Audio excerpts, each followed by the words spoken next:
Hoy con la doctora Tami Beltré hablando sobre enfermedad celíaca o celiaquía. Hablaba la doctora Beltré de que los pacientes con esta enfermedad deben limitar el consumo de gluten porque esto entonces es lo que les provoca los síntomas que son tan incómodos y difíciles. Que no es el villano, es el incomprendido. De sobrellevar. Entonces, doctora, hay una tendencia por ahí de las llamadas dietas gluten free, libres de gluten. ¿Esto es recomendable para la gente que no tiene esta enfermedad? ¿Puede ser beneficioso o no? Para que la gente quede orientada en este sentido. La verdad a mí me sorprende y me parece muy interesante, y lo digo sí, como con sarcasmo, de la gente como utiliza su dinero en ciertas cosas. ¿Y por qué lo digo de esta manera? Porque la dieta gluten free es una dieta cara. O sea, este tipo de alimentos son caros, hay que ir a lugares específicamente seleccionados.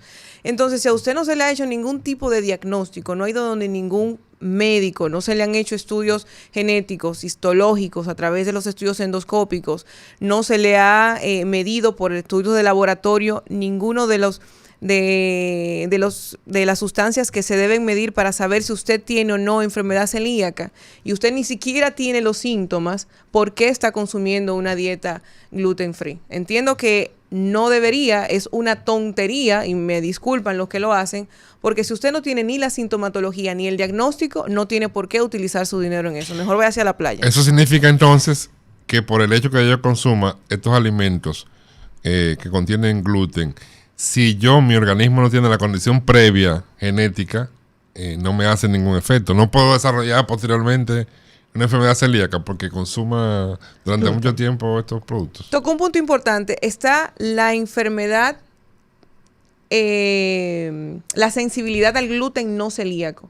El paciente que tiene sensibilidad al gluten no celíaco es el paciente que tiene los síntomas sugestivos de enfermedad celíaca, pero cuando se le hacen todos los estudios del lugar, no aparecen como para hacer el diagnóstico.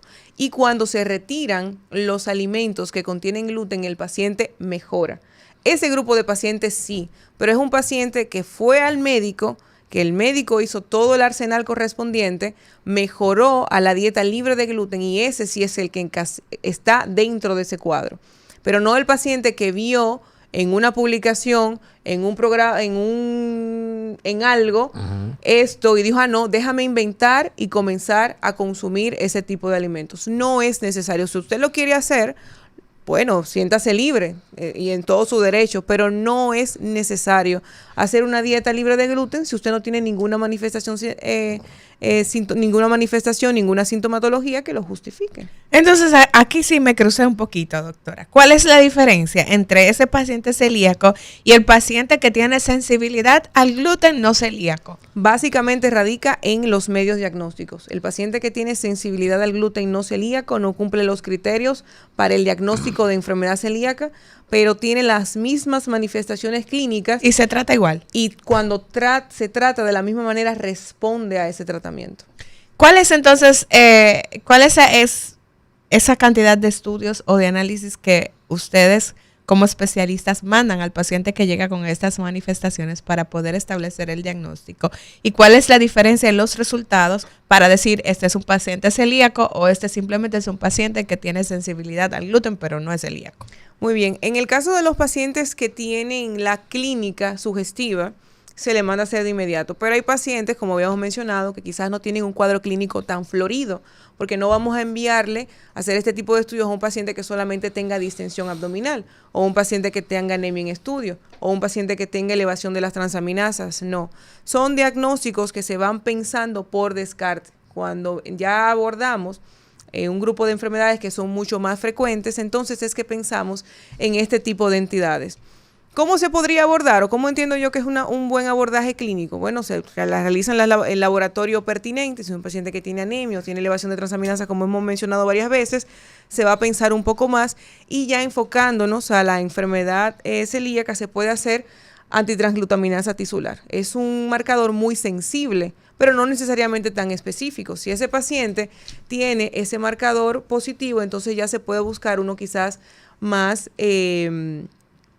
un poquito más específico, como es la gliadina diaminada. Entonces, si ya está positivo, es decir, ya me está orientando muchísimo más a que el paciente tenga esta enfermedad. Sin embargo, el que hace el confirmatorio de esto es la biopsia y se hace a través del estudio endoscópico. Habíamos hablado anteriormente de esto, es la camarita que tiene en la punta del tubito que llega, en este caso debe llegar hasta el intestino delgado, la primera porción, tomar biopsias ahí y acorde a las características, los hallazgos de esa biopsia es que se hace el diagnóstico. No todos los pacientes hay que hacerle estudios genéticos, pero si por X o por Y o por alguna duda, entonces en esos casos sí se acepta realizar también para confirmar o para complementar el estudio genético. O en el caso de que por X o por Y el paciente no se le pueda hacer biopsia y tiene los marcadores muy elevados, entonces también se le indican este tipo de estudios. En la familia, entonces, si hay alguno que tenga ya diagnosticado enfermedad celíaca, es posible que sigan apareciendo otros. Es así. Realmente es una enfermedad multifactorial. Sin embargo, en los familiares de primera línea, cuando existe alguien con esta enfermedad, hay que pensar en que si otro familiar tiene la sintomatología, pensar mucho más en enfermedad celíaca. Entonces, si yo tengo ese familiar de primera línea, justamente ahora que lo acabo de mencionar, pero no he sido diagnosticado con enfermedad celíaca, ¿debo limitar el consumo de gluten por si acaso? No. No. No, pero sí es un gesto de solidaridad que en la familia, cuando aparezca un caso de enfermedad celíaca, moderen el consumo de los alimentos que tienen trigo, cebada y centeno, porque es un paciente que su vida está cambiando. Entonces, si usted me pasa por un bizcocho, a mí que me encanta el bizcocho, entonces eso me va a afectar. Si usted me pasa con un pedazo de pan, un pancito, un sándwich de lo que a mí antes me gustaban tanto, entonces eso me va a afectar. Entonces, por una cuestión de solidaridad, es bueno limitar los alimentos. En el caso de los pacientes que tienen en la casa una dieta libre de gluten, hay que ser muy precavidos. Con partículas muy pequeñas de gluten en el alimento libre de gluten, ya el paciente va a mantener una respuesta sintomática y una inflamación intestinal. Entonces, es un paciente que no se le puede ni siquiera el cuchillo, la cuchara, porque se puede a través de eso incluso contaminar exactamente y pasar al grupo de pacientes que tienen un consumo inadvertido de gluten. ¿Cuál es ese grupo de pacientes? Los pacientes que tienen un consumo inadvertido de gluten son los que llevan una vida basada en alimentos sin gluten, pero por H o por R, porque el alimento como tal se contaminó o porque a través de su preparación lo contaminamos, entonces tiene una ingestión inadvertida del gluten. Doctora, sin darse cuenta. Ya usted ha establecido en la explicación que daba de que hay un factor genético involucrado en este tipo de enfermedad. ¿Cuáles otros factores o causas se han podido identificar que tienen relación con la aparición de los síntomas por enfermedad celíaca? Bueno, ya lo habíamos mencionado, algunos más o menos, Lizania, se asocia sobre todo a los pacientes que tienen otros trastornos inmunológicos. El paciente que tiene diabetes tipo 1, el que puede tener quizás hipotiroidismo, esos son los pacientes, alopecia, Sjögren, son pacientes que pueden entonces presentar con mayor frecuencia la enfermedad celíaca. También los pacientes con síndrome de Down. Bien, a la gente que nos escucha, recordarles, hoy hablamos con la doctora Tami Beltré, estamos conversando sobre enfermedad celíaca.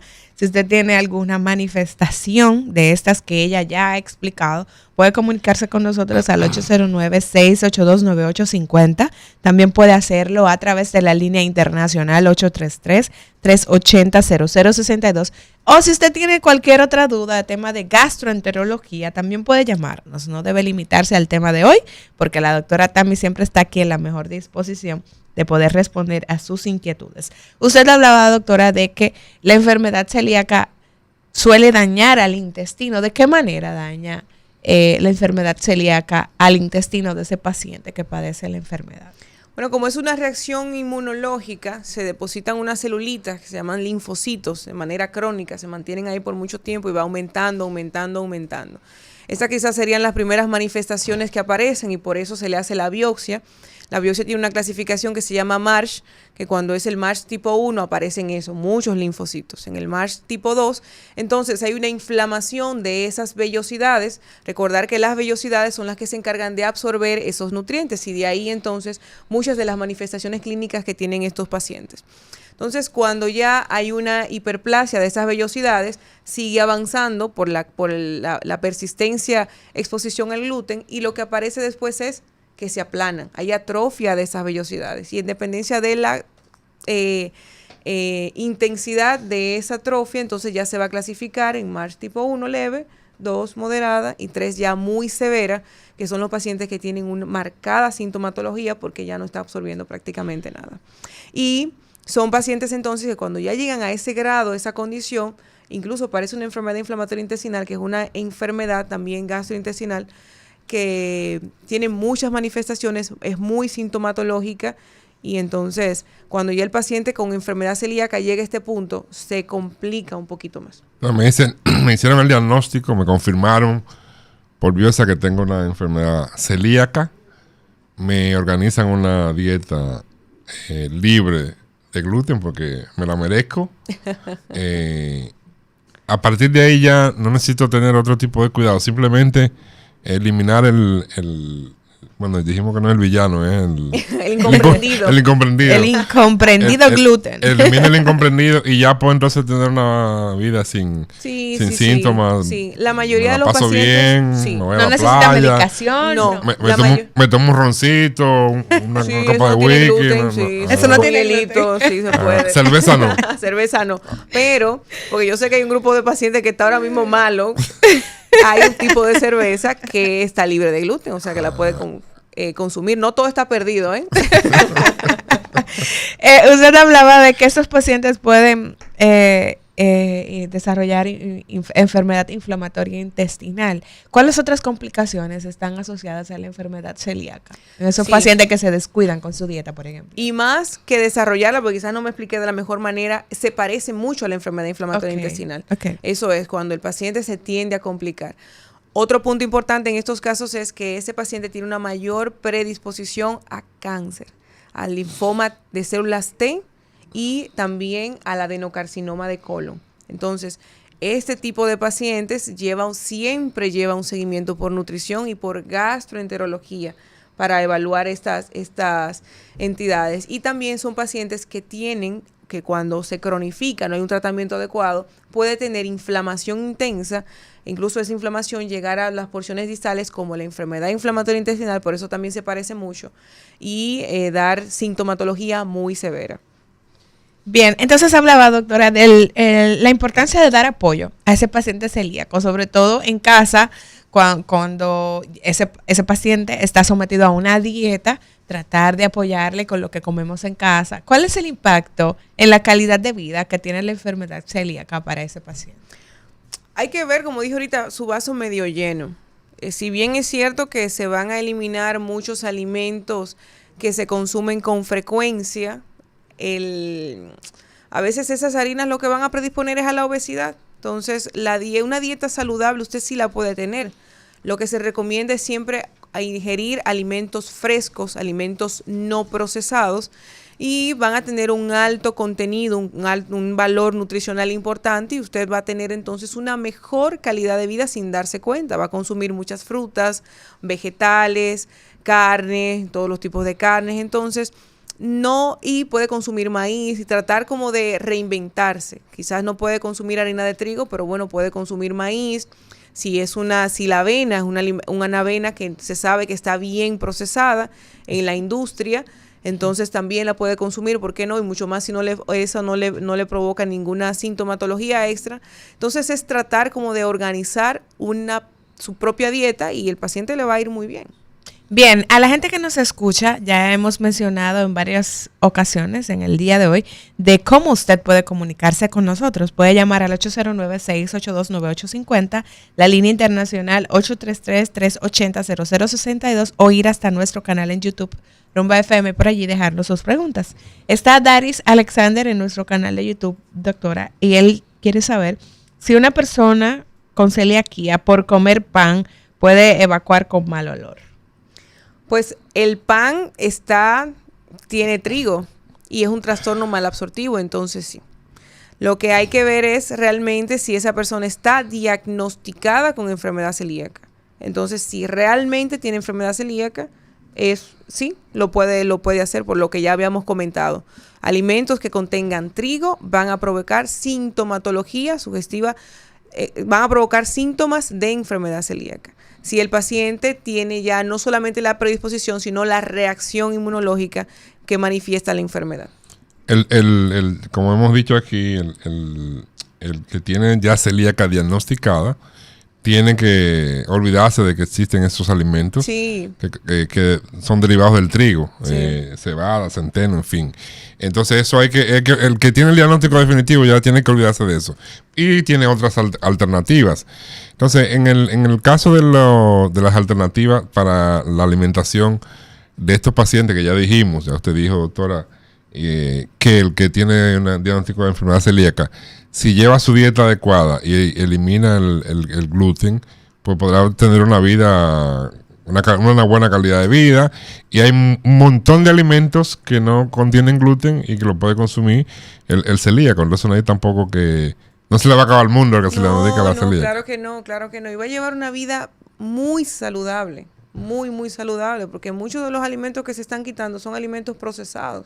Son alimentos que al final tienen hasta otras condiciones, son alimentos que van a tener una carga hipercalórica importante y se les está ofreciendo, por lo general el nutriólogo ofrece, son alimentos frescos. O sea que el paciente va a tener una buena calidad de vida, claro que sí. ¿Y qué pasa con ese paciente celíaco, doctora, que hace una trampa un día? Porque usted sabe que los pacientes, eso es un día que yo me voy a comer un chin, el doctor no se va a dar cuenta. ¿Qué pasa con ese paciente? Bueno, ese grupo de pacientes tramposos, nos damos cuenta de inmediato, porque son los pacientes que cuando se le hacen los estudios nunca mejora, nunca descienden esos valores, se le vuelve a tomar la biopsia, nunca mejora esa inflamación intestinal y la sintomatología persiste. Entonces la cosa, recuerden que no es engañar al médico, es su organismo el que está sufriendo y si eso persiste, usted es el que va a sufrir las consecuencias. Otro punto, Lizania, es que los expertos mencionan a veces en sus conferencias el paciente celíaco que pide una segunda opinión. Va donde el médico. Es que es difícil vivir sin pan, doctor. Pero oye, ¿cómo que piden la segunda opinión? Van donde usted, van donde mí. Se le hace el diagnóstico. Con todo ahí, no fue que yo me lo soñé y arranqué para todo confirmado. Todo confirmado. Se le hace la dieta libre de gluten. El paciente mejora con esa dieta libre de gluten. Al año o a los 2 años va donde otro médico y le hace la biopsia. Quizás la biopsia esté March 1 o poco significativo y se le hacen los marcadores, poca cosa. No, pero usted no tiene nada. Pero ¿cómo hace su? ¿Y dónde fue que usted le hicieron? No, que me hicieron. ¿Y dónde están los papeles? Ah, no lo traje. O se me perdieron. Como ese es el diagnóstico que el paciente quiere escuchar, sí, el paciente se va contento de esa consulta. A su altura. Se harta de pan. Saliendo de ahí, el primer chimi que encuentra se los harta, pide 2 ese día. Entonces se come su chime y ese día tampoco ocurrió nada. A la semana, al mes, a los 2 meses tampoco ocurrió nada. Dice, no, el primer médico era un hablador, sí, yo estoy nítido. Al año, entonces ese paciente explota y comienza con las manifestaciones gastrointestinales o extradigestivas muy significativas y cuesta mucho más que ese paciente entonces tenga remisión. O sea, que aquí lo más importante es que el paciente, después que se le hace el diagnóstico, tener la conciencia de lo que está ocurriendo y de las complicaciones a corto y largo plazo que puede tener. Porque eso sí puede ocurrir. Pueden haber periodos en donde el paciente pueda consumirlo y en ese periodo no manifestar sintomatología. Pero eso no significa que usted no sea celíaco. Ya usted lo es. Si se le hizo un buen diagnóstico, ya usted lo es. Y no debe lo acompañará durante toda la vida. Y lo acompañará durante toda la vida hasta que aparezca algo nuevo en la ciencia, pero hoy por hoy lo acompañará durante toda la vida. ¿Existe alguna clasificación para la celiaquía, doctora? Algunos pacientes que quizás están más complicaditos que otros, si la enfermedad avanza en unos pacientes más que en otros, para que pueda orientarnos con relación a eso. Sí, está, por ejemplo, se dice la enfermedad celíaca extraintestinal o extradigestiva, la manifestación celíaca, la enfermedad celíaca intestinal. También hay una que es la que más se utiliza, que es la enfermedad celíaca silente, que después está la clásica, la no clásica, y ya cuando ha progresado esta enfermedad. Y en estos casos es importante tomar en cuenta que cuando se habla de la enfermedad celíaca, se habla del iceberg celíaco, porque muchos pacientes, hasta un 21% de los pacientes que se busca en los lugares donde se hace la pesquisa de enfermedad celíaca aparece y no tiene ninguna manifestación. Es enfermedad celíaca, no tiene ninguna manifestación. Entonces, a ese grupo de pacientes lo que se mantiene es en vigilancia. Ese grupo de pacientes no se le quita el gluten. Pero se mantiene, exacto, se mantiene en vigilancia hasta que aparezca la sintomatología. Y está entonces el otro grupo de pacientes que tiene, que es el que todo el mundo la verdad quisiera que le llegara, que es el que tiene la sintomatología florida, que es mucho más fácil, pero hay otros, como comentamos, que solamente llega con lesiones dermatológicas. Es más difícil. O que llega con anemia inexplicable o con algunos parámetros que no se justifica el porqué y al final resulta ser enfermedad celíaca. Es una enfermedad que hay que pensarla para diagnosticarla. Es muy poco frecuente, sin embargo, es menos frecuente de lo que esperamos porque no la pensamos y lógicamente entonces no la diagnosticamos.